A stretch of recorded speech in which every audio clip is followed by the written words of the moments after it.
Novel तो मेरा जुनून एपिसोड नंबर 12। डैड। जिमी को दूसरी तरफ मुंह करते देखकर कबीर उठकर इसकी तरफ आ गया। डैड, मुझे कंफर्म नहीं पता कि ये वही लड़की है। अभी वो नशे में है। अगर तो इसने आपको देखा हुआ है तो ये ज़रूर कुछ ना कुछ बोलेगी। सो डैड, अगर मैंने इसे घर से निकाल दिया और ये वही लड़की निकली फिर आपका क्या बनेगा? इसलिए आप शुक्र करें कि ये मेरे हाथ लग गई है। पहले मुझे शक हुआ कि इसकी गर्दन पर तिल है, इसलिए मैं इसके करीब आया, लेकिन इसने निकाह की शर्त रख दी थी। आपको बचाने के लिए ही मैंने ये निकाह किया है। एक दफ़ा इसका पता चल जाए कि इसने वो नहीं किया या ये वो लड़की नहीं है तो मैं इसे फ़ौरन तलाक दे दूँगा डैड। लेकिन अगर ये वही लड़की निकली जो आपकी जान की दुश्मन है तो मैं खुद भी नहीं जानता कि इसके साथ क्या कर जाऊँगा। मैं आपका बदला इसे ज़रूर लूँगा डैड। अपनी माँ की कातिल की औलाद है ये। इसे मौत भी नसीब नहीं करूँगा और ज़िंदा भी नहीं रह पाएगी ये। आप मुझ पर भरोसा करें, मैं जल्द ही पता लगवा लूँगा। मैंने माँ को खो दिया तो सिर्फ़ और सिर्फ इस औरत की वजह से। अब मैं आपको नहीं खो सकता। अगर मैंने इसे आज़ाद कर दिया तो कहीं आप मुझसे जुदा ना हो जाएं डैड। कबीर अपने बाप के सीने से बिलक बिलक कर रो रहा था और उसका बाप अपनी चाल कामयाब होने पर मुस्कुरा रहा था, साथ साथ अपने बेटे को थपथपा भी रहा था। इसे कबीर का ये आइडिया बिल्कुल दुरुस्त लगा था, क्योंकि अगर ये बेला वही लड़की है तो वो इसकी नज़र में रहेगी और वो कबीर इस पर नज़र रखेगा। लेकिन अगर वो इसके हाथ से निकल गई तो वो लड़की इसका भांडा फोड़ कर रहेगी। जेमी को इस बात पर यकीन था।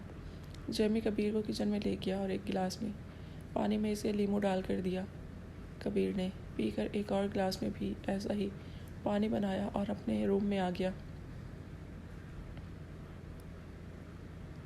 डैड को कह तो दिया है कि बेला वही लड़की लगती है ताकि वो इसे रहने की इजाज़त दे दें, लेकिन अगर सच में बेला वही लड़की निकली तो क्या ये इस औरत की औलाद? छी छी, मैं तसव्वुर भी नहीं कर सकता। कबीर जैसे ही रूम में आया तो बेला को सोते देखकर इसे ख्याल आया और ये ख्याल आते ही इसने अपने होंठ रगड़े, जिस पर कुछ देर पहले ही बेला ने अपना लम्स छोड़ा था। ये मासूम लड़की कैसे कर सकती है ऐसा? किसी के बाप के पीछे क्यों कर पड़ेगी ये? नहीं नहीं कबीर, तुम भी ना क्या फजूल सोचते रहते हो। कबीर ने एक बार फिर अपने दिमाग को झटका। इसने हाथ में पकड़े लीमू के गिलास को बेड के साथ वाली टेबल पर रखा और बेला की दूसरी तरफ आकर लेट गया। कबीर को बेला पर नज़र रखनी थी कि इसका जिमी को देखकर क्या रद्द अमल होगा जब वो होश में आएगी। मिस्टर जेम्स जैसे ही जूली के रूम में दाखिल हुए तो कमरे की सारी चीज़ें बिखरी देखकर एकदम हैरान हो गए, क्योंकि किसी की हिम्मत नहीं होती थी कि वो जूली की चीज़ को टच भी करे। लेकिन यहाँ तो सारा रूम का नक्शा ही बदला हुआ था। वो थोड़ा आगे गए जब जूली दीवार से टेक लगाकर ज़मीन पर बैठी हुई थी और इसका सर इसकी टांगों पर था। जेम्स ने फ़ौरन अपनी बेटी का सर ऊपर किया तो रोने की वजह से इसका सब मेकअप फैला हुआ था।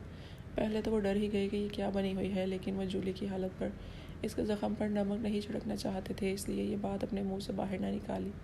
Jully, my girl, what happen, क्या हुआ है? जेम्स का इतना ही है कहना था जब जूली अपने बाप के सीने से लग गई। बाबा, कबीर ने मुझे धोखा दिया है। एक कबाड़ खाने की औलाद से शादी कर ली है। जिस शाम को मैंने अपनी आस्तीन पर रखा इसने मुझे डस लिया बाबा। बेला इसकी मेड, इसने कबीर को मुझसे मेरी ही नज़रों के सामने से छीन लिया और मेरे पास कुछ ना बचा बाबा। बेला ने अपनी सारी रवादात अपने बाप को सुनाई। नहीं बेटा, कबीर को तुमसे शादी करनी ही पड़ेगी। ऐसे कैसे कर सकता है? इसका बाप इसे गोली से ही ना उड़ा दे। मेरे इसके बाप पर बेशुमार एहसान है, जिसका बदला सिर्फ मैंने तुम्हारी कबीर से शादी की बात की थी। तुम फिक्र न करो, जमशेद कभी भी कबीर की पहली बीवी को एक्सेप्ट नहीं करेगा। नहीं बाबा, मैंने खुद देखा कबीर कैसे इसको बेला को डिफेंड कर रहा था। डैड, कुछ नहीं बचा, अब कुछ भी नहीं बचा, जूली जेम्स से कहकर अपने मुंह में बड़बड़ाई और अपने आंसू उंगली के पूर्वों साफ किए। डैड, अब देखना मैं क्या करती हूँ। कबीर को मुझे ज़रूर अपनाना पड़ेगा, चाहे ऐसे या फिर वैसे। आप जाए अपने रूम में। आज से मैं कबीर घर में ही रहूँगी और इस बेला का जीना हराम ना किया तो मेरा नाम भी जूलियाना जेम्स नहीं। जूली ने अपने बाप को कहा और रूम से बाहर चली गई। जैसे ही इसकी आँख खुली तो इसने अपने आप को कहीं और ही पाया। इसने फ़ौरन अपनी आंखें मली। इसका सर दर्द से फटा जा रहा था। इसे कुछ भी सही से दिखाई नहीं दे रहा था। अचानक इसका हाथ किसी चीज़ से टकराया तो इसे इस गिलास में पानी नज़र आया, जो कि रात को कबीर ने ही इसके लिए रखा था। इसने फ़ौरन ही अपने अंदर उड़ेल दिया। फिर क्या था, एक झमाके के साथ इसे अपने किए गए करतूत याद आने लगे।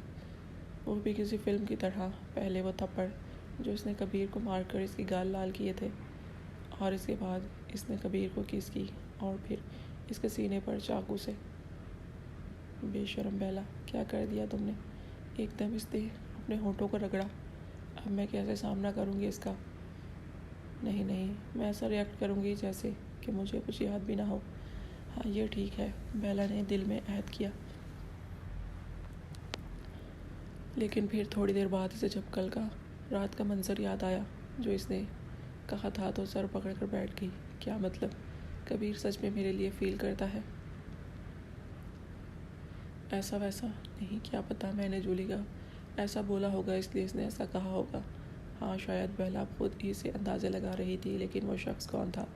देखा देखा लग रहा था। बेला हैरानी से सोचने लगी, मैं कबीर की बीवी। बेला को अब रात का वो मंजर याद आया जब इसने कबीर का पोल खोला था और इस पर बेला को जूली ने थप्पड़ मारा था। ओ नो, ये मैंने क्या कर दिया? इससे पहले कबीर आए, मुझे इससे दूर जाना चाहिए, नहीं तो मैं तो मर ही जाऊंगी। कबीर के हाथों बेला ने अपना सर हाथों में पकड़ा और बाहर जाने लगी। कबीर वाशरूम में यही सोच रहा था कि इसने बेला को नशे की हालत में क्या कह दिया कि इश्क, इसका इश्क है, इसका जुनून है, जुनून की हद तक इश्क। ओ गॉड, क्या हो गया था मुझे? कबीर ने खुद को टॉवल से कवर किया और वाशरूम से बाहर आया। बेला जो बाहर जाने के मूड में थी, वाशरूम के दरवाज़ा खोलने की आवाज़ पर फ़ौरन पीछे मुड़ी। कबीर को इस हालत में देखकर इसने फ़ौरन ही आंखों के सामने हाथ रख दिया। कबीर ने बेला को ऐसा करते देखा तो गुस्से में आँख भी गोला हो गया और फ़ौरन इसके सामने आकर रुका। पहले तो बेला का बखूबी जायज़ा लिया। वो अपनी आंखों को मीचे इसको देखने से गुरेज कर रही थी। कबीर के जिस्म से अभी भी पानी के कतरे ज़मीन पर गिर रहे थे। इसने टॉवल को अपने गिर्द बांधा हुआ था, लेकिन इसका ऊपरी जिस्म ज़ाहिर था। इसका चौड़ा कुशादा सीना और खूबसूरती से बनाई गई बॉडी से पता चल रहा था कि कबीर ने कितनी मेहनत की है। लेकिन इसके सीने पर भी का ज़ख्म अब और भी गहरा हो चुका था। कबीर ने अपने दोनों बाजू उठाकर बेला के कंधों पर जमा दिए। ये शर्माना अब तुम्हें ज़ेब नहीं देता। कल तो खुद ही अपनी इन्हीं आंखों से मेरे जिस्म का पूर के दर्शन किए हैं मैडम जी, और आज ये नाटक कैसा? कबीर ने अपने इसके हाथों को इसकी आंखों पर से हटाते हुए कहा। मुझे कुछ भी याद नहीं, मैंने शायद कुछ गलत खा भी लिया था, इसलिए ऐसी हालत हुई होगी। बेला ने अपनी आंखें बंद करके कहा। कबीर ने इसके एक हाथ को उठाया और अपनी गाल पर रखा। थप्पड़ तो तुमने ऐसे मारा था जैसे पूरे होश व हवास में थी। कबीर ने इसका हाथ अपने गाल पर रगड़ते हुए कहा। इसकी बात सुनकर बेला को सांप सूंघ गया। नहीं, वो मुझे पता नहीं चला, इसलिए बेला ने बात बनानी चाहिए, इसलिए तुमने मुझे 2 जड़ दिए। हाँ, कबीर ने इसका वही हाथ दबोचते हुए कहा। और ये क्या था? मेरे सीने पर अपने नाम का ये पहला लफ्ज़। कबीर इसका हाथ अपने सीने पर लाया। बेला ने आंखें खोली। मुझे नहीं पता, कहा ना मैंने, कुछ भी याद नहीं। बेला ने अब इससे जान छुपाने को कहा। कबीर ने इसका हाथ छोड़ दिया। नहीं याद तुम्हें? कबीर ने इसकी आंखों में अपनी चुंदिया देने वाली नजरें जमा कर कहा। जी बिल्कुल भी नहीं याद। बेला भी अपनी बात पर पक्की थी। और जो तुमने कल रात को हंगामा खड़ा किया मेरे डैड के सामने, वो भी नहीं याद तुम्हें? कबीर अब अपने कदम इसके पास उठाते हुए कहने लगा। जी नहीं, कुछ भी नहीं याद। बेला थोड़ा पीछा हुई। मतलब अब मुझे याद करवाना पड़ेगा कि कल रात मेरी जान ने मुझे कितना प्यार दिया, कहाँ कहाँ प्यार दिया, और फिर मेरी जान को याद आएगा ना? कबीर ने एक तरफ मुस्कुराहट इसकी तरफ उछाल कर कहा। इसकी बात सुनकर बेला के होश उड़ने लगे, क्योंकि याद तो इसे बहुत कुछ पहले ही था अच्छी तरह से। और सब कुछ याद करवाने के बाद वो कल रात तुमने मेरे डैड के सामने नाटक किया, इसकी सज़ा भी सूद समेत दूंगा। कबीर ने इसे आंखें दिखाते हुए कहा। बेला बिल्कुल दीवार के साथ लग गई थी। कबीर आहिस्ता आहिस्ता इसके पास बढ़ रहा था। कबीर को इस हालत में अपने करीब देखकर बेला के माथे पर पसीना आने लगा। इसने फ़ौरन अपने दोनों हाथ आगे कर दिए ताकि इसके और अपने दरमियान फासला कायम कर सके। कबीर ने इसकी हरकत देखी तो इसकी नन्ही से चाल पर शश कर उठा। बेला ने अपने अंदर हिम्मत इकट्ठी की, क्योंकि अगर वो ज़रा सी भी नर्वस दिखती तो कबीर ने इसकी हालत पर महसूस हो रहा था, और अगर वो इसे बता देती कि इसे सब कुछ याद है तो कबीर ने इससे ये पूछना था कि ये सब कुछ इसने क्यों किया। इसलिए बेला को कुछ ना याद आने वाला बहाना मुनासिब लगा। देखें, आपको अगर लगता है ऐसा करने से मुझे कुछ याद आएगा तो आपकी भूल है। नशे में इंसान को कुछ भी होश नहीं होता और फजूल हरकत कर देता है। मैं तो सोकर भी उठूं तो पिछली रात की बात नहीं याद रहती। बेला ने धूप निकल कर कबीर का सामना किया। देखो, मैं कुछ भी नहीं कहूँगा अगर तुम मुझे बता दो कि तुम होश में थी। तुम्हें सब याद है? कबीर ने अपने हाथ से इसके माथे पर पसीना साफ किया और इसकी आंखों में झांक कर कहा, देखे, मैंने कहा ना, मुझे कुछ भी नहीं याद। बेला ने इसको चीख कर कहा। कबीर ने फ़ौरन ही इसके होंठों पर अपनी शहादत की उंगली रख दी और अपना चेहरा इसके चेहरे से टच किया। कबीर की गर्म सांसें बेला के चेहरे पर लो दे रही थी। इसके पसीने पर इजाफा हो रहा था। बेला के चेहरे की खुशबू कबीर अपने अंदर उतारने लगा। जान, कोई बात नहीं, कुछ तो ज़रूर तुम्हें याद आएगा। एक डोज रोज़ मिलेगी ना, जब तुम्हें सारी तुम्हारी याददाश्त वापस आ जाएगी। टेंशन ना लेना। कबीर ने आहिस्ता से इसके कान को अपने होठों से छूते हुए कहा। कैसी डोज? किसकी बात कर रहे हैं आप? बेला ने झिझकते हुए धीमा सा कहा। कबीर ने अपना चेहरा इसके चेहरे पर से हटाया और इसको बगौर देखने लगा। अब इसकी नज़रें इसके होठों पर थी। बेला को अंदाज़ा होने लगा, क्योंकि वो अच्छी तरह जानती थी कि इसके दिमाग में शैतानी भरी हुई है। इससे पहले कबीर कोई हरकत करता जब बेला ने फ़ौरन ही अपने होंठ अपने मुंह के अंदर करके छुपा दी और कबीर को यकटक देखने लगी। कबीर ने अब इसको कमर से पकड़कर अपने पास कर लिया, जिसकी वजह से इसके पाँव कबीर के पाँव के ऊपर थे। कबीर के जिस्म की धीमी धीमी खुशबू वो बहुत अच्छे से महसूस कर रही थी।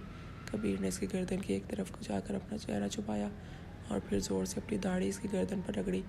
मैंने कहा ना, मुझे नहीं याद आएगा कुछ भी।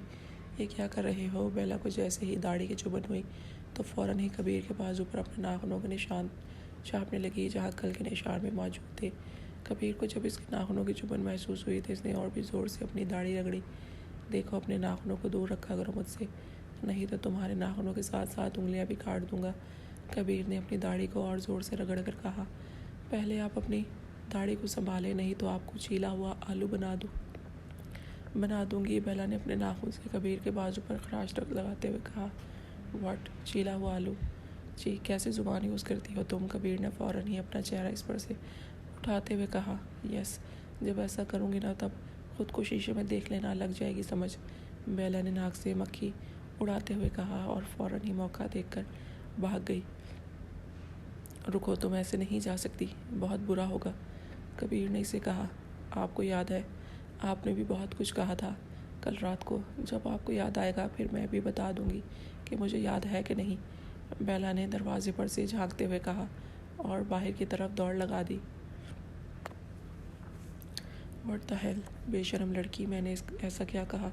कबीर अपनी दाढ़ी पर हाथ फेरता हुआ शीशे में देखते हुए बोला। जुनून की हद तक इश्क करता हूँ। इसके जहन में अपने कहे हुए अल्फाज गूंजने लगे। शिट, मैं तो मर के भी ना बताऊँ इसे कि मुझे याद है। हाँ, मुझे कुछ भी याद नहीं। बाढ़ में जाइए। इससे जुनून इश्क की बातें करने लगा, जैसे जिसे अलिफ बे पे नहीं आती होगी आइन तक। कबीर खुद को ही कोसते हुए कहने लगा। शर्ट पहनते हुए जब इसकी नज़र दोबारा अपने ज़ख्म पर गई, ओ तो मोहतरमा को अच्छा नहीं लगता जब मैं जूली के साथ होता हूँ। So nice. कबीर ने मुस्कुराकर ये सोच के शर्ट के बटन बंद किए।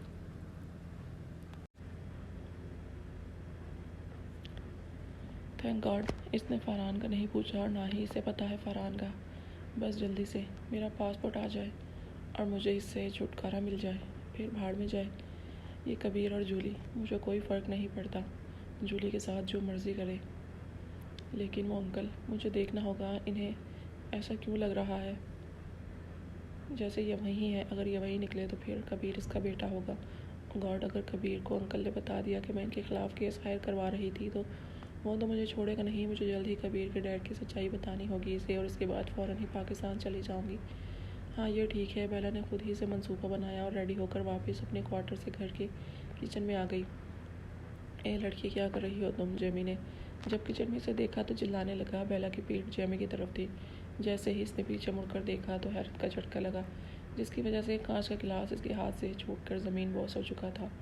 लड़की, ये क्या किया तुमने? शर्म नहीं आती क्या? बेला के हाथ से गिलास गिरता देख जेमी और गुस्से में आ गया। नहीं, ये शख्स तो जमशेद है। इसके काले धंधे और कबीर इस इंसान का बेटा है। अगर इसे पता चल गया कि मैं वही लड़की हूँ तो बहुत बुरा हो गया बेला तुम्हारे लिए। नहीं बेला, तुमने रिलैक्स रहना है, नहीं तो जमशेद तो कुछ करेगा ही और कबीर तो मुझे जान से मार देगा। पता नहीं इस इंसान ने इसके कान में क्या कुछ भरा होगा। मैं अभी कबीर को कुछ नहीं बता सकती, आखिर इसका बाप है। लेकिन आहिस्ता आहिस्ता बेला ने अपने दिल में सोचा और अपने आप को पुरसुकून किया। लड़की, तुम तो टस से मस नहीं हो रही, किस मिट्टी की बनी हो? कबीर, कबीर, जमशेद साहब ने ये कहकर कबीर को आवाज़ दी। ससुर जी, आपने क्यों जहमत की किचन में आने की? मैं नाश्ता लगाने ही वाली थी, बेला ने मुस्कुराकर फ़ौरन कहा। जेमी इसके रद्द-ए-अमल से हैरान हुआ, क्योंकि अगर ये वही लड़की होती तो ज़रूर इसका रद्द-ए-अमल उल्ट होता। लेकिन जेमी किसी पर इतनी जल्दी भरोसा भी नहीं कर सकता था, इसलिए बगैर जवाब दिए बाहर आ गया।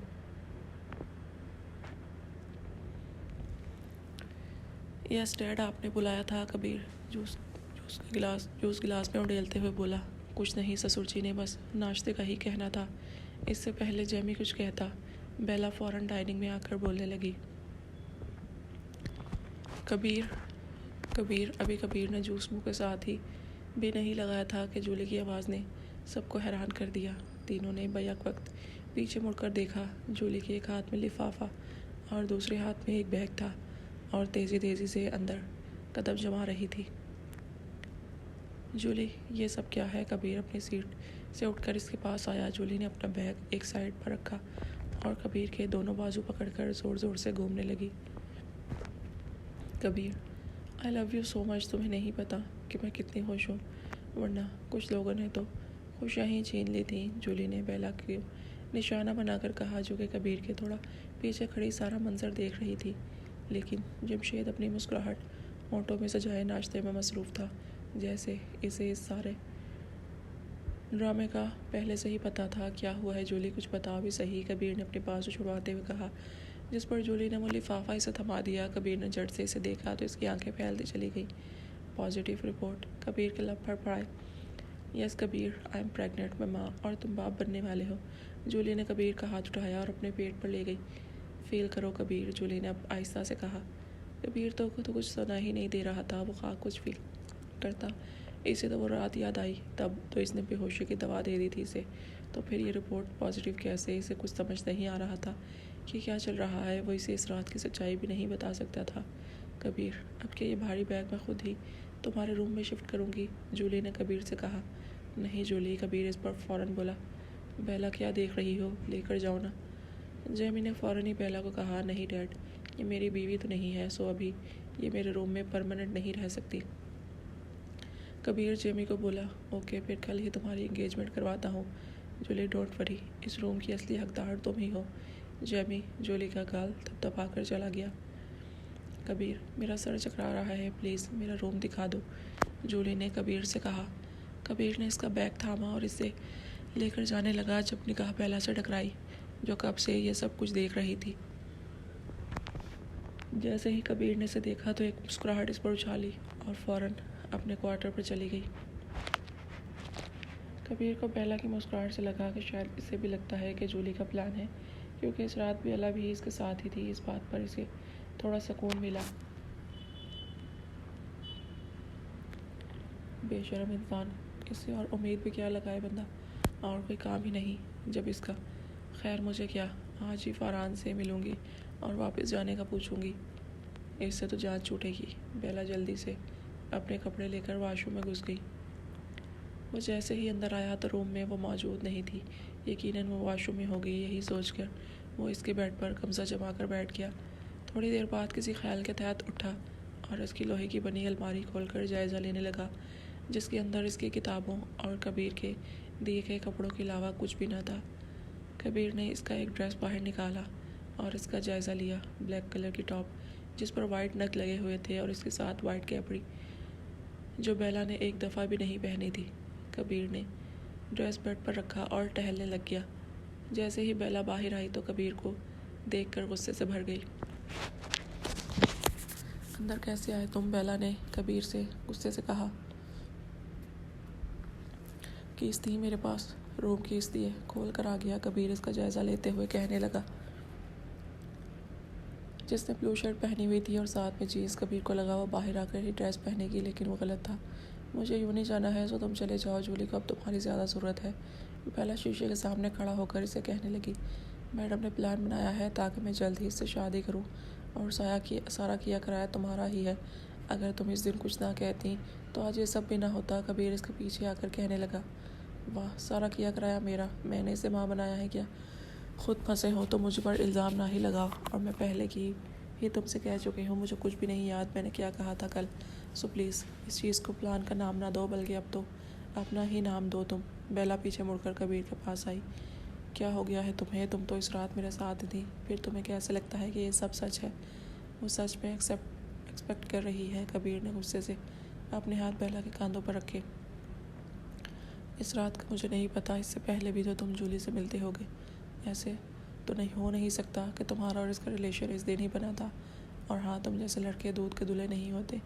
बेला ने कबीर के हाथ अपने कंधों से हटाते हुए कहा, सही कह रही हो तुम। तो फिर कल तो धूमधाम से इंगेजमेंट करनी चाहिए, है ना? और सारी अरेंजमेंट मैं चाहता हूँ मेरी ज़ौजा मोहतरमा के हाथों से हो। कबीर ने बेला के दोनों हाथों को पकड़ा और अपने लबों से छूकर कहा, मुझे कोई एतराज़ नहीं इस काम पर, लेकिन मुझे इसकी कीमत चाहिए होगी। बेला ने अपने हाथ दोबारा इसके लब से हटाकर कहा, किसकी कीमत? कबीर थोड़ा हैरान हुआ। डाइवोर्स पेपर पर साइन कर देना। बेला ने अपना चेहरा इससे फेरते हुए कहा, क्या कहा?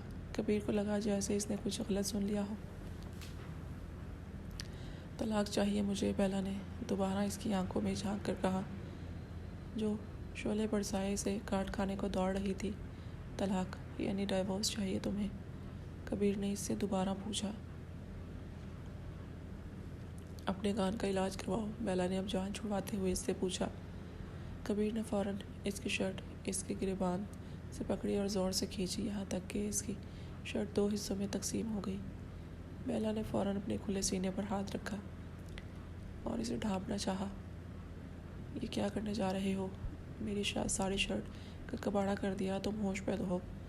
बेला को अब सही मायनों में गुस्सा आया था।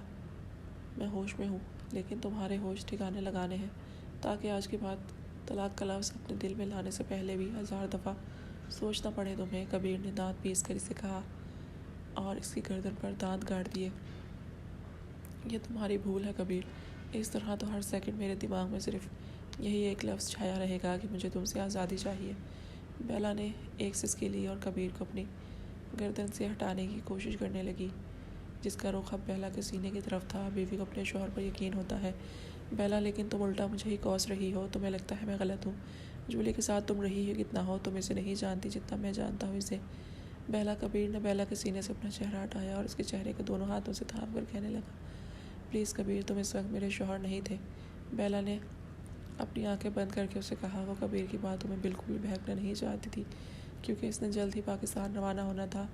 लेकिन तुम मुझ पर यकीन तो करो। और रही बात एंगेजमेंट की, तो वो तो होती है और टूटती है। मेरी कौन से शादी हो रही है कल, मैं ज़रूर इसकी सच्चाई लाऊंगा, आई प्रॉमिस यू। लेकिन तुम ये मुझसे दूर जाने वाली बातें बिल्कुल ना किया करो प्लीज़। मैं तुम्हारा दूर जाना तस्वुर भी नहीं कर सकता। इनफैक्ट मेरा खून खौल जाता है जब तुम ऐसी दूर जाने वाली बातें करती हो। बेला, मैं नहीं चाहता कि मैं अपनी बेड साइड तुम्हें शो करूँ, तुम नहीं सह पाओगी, सो प्लीज़। कबीर अपनी होंठ बेला के चेहरे पर जगह जगह टिकाए गोया हुआ। इसके दिल में सहर फूंक रहा था और बेला यकटक इसकी कुर्बत में बेताब हो रही थी। कबीर की गरम गरम सांसें बेला के चेहरे पर पसीना छोड़ रही थी। बेला की आंखें अभी भी बंद थी। इसका एक ही अज़म था कि वो यहाँ से दूर जाएगी, क्योंकि वो ना तो अपने बाबा के बगैर रह सकती थी और ना ही कबीर के सामने इसके बाप को इसके कारनामों की सज़ा दे सकती थी। इसलिए पाकिस्तान जाना इसके लिए और भी ज़्यादा ज़रूरी हो गया था। बेला इसे गुमसुम सा देखकर कबीर ने इसके कान के पास जाकर हल्की सी सरगोशी की। हाँ, कबीर की आवाज़ पर बेला की होंठ फ़ौरन हिले। प्लीज़ तुम मुझ पर थोड़ा सा ट्रस्ट करो, आई प्रॉमिस। और प्रॉमिस करो कि आइंदा मुझे छोड़ने का नहीं कहोगी। कबीर ने दोबारा अपनी बात कही। बेला ने कोई जवाब न दिया तो कबीर के तासुरात दोबारा सर्द होने लगे। इसी डर से बेला ने हाँ में सर को जुम्बिश दी। बेला की हाँ की देर थी जब कबीर ने फ़ौरन अपने लबों से इसके लब कैद कर लिए और आराम आराम से इसकी सांसें अपनी सांसों में मिलाने लगा। थोड़ी देर बाद इसने इसे आज़ाद कर दिया और अपनी अंगूठे से इसके सुर्ख होंठ सहलाने लगा। बेला ने अपनी आंखें फ़ौरन ही मीच दी। प्लीज़, मैं यूनी के लिए लेट हो रही हूँ। इससे पहले कबीर कुछ और करता, बेला ने जल्दी से इसे कहा, क्योंकि आज यूनी जाना इसके लिए बहुत ही ज़रूरी था। ओके, रात को इंतज़ार करूँगा तुम्हारा अपने रूम में। और हाँ, वो रेड साड़ी पहनना। कबीर ने इसके बाल कान के पीछे करके सरगोशी की। अच्छा, बेला बस इतना ही कह पाई थी। वो नहीं चाहती थी कि इसके इनकार से कबीर का सख्त रद्द अमल हो और वो किसी शक में मुब्तला हो जाए, क्योंकि आज ही का दिन था इसके पास। इसके बाद इसे कबीर से हमेशा के लिए निजात जो मिल जानी थी, ये इसी का ही कहना था। एक तरफ एंगेजमेंट होगी तो दूसरी तरफ वो फरहान के साथ चली जाएगी। तलाक का कबीर से इसने कहा था ताकि वो सारा मामला सुलझा कर जाए, लेकिन अब दोबारा वो अपने पाँव पर कुल्हाड़ी नहीं मार सकती थी। और रही बात कबीर को छोड़ के जाने की, तो वो जब वो चली जाएगी इसका कबीर से सामना नहीं होगा, तो इसकी फ़िक्र वो क्यों करती। बेला होश की दुनिया में वापस आई। कबीर कब का जा चुका था। इसकी शर्ट दो टुकड़ों में फटी हुई ज़मीन पर पड़ी थी। अपनी हालत इसने शीशे में देखी तो शर्म से चूर हो गई कि कबीर के साथ वो इस हालत में थी। पता नहीं रात को वो क्या करेगा। वो तो ये सोच भी न सकी। फ़ौरन ही इसने वो ड्रेस उठाया जो कबीर ने कुछ देर पहले ही बेड पर रखा था और दोबारा चेंज करने चली गई।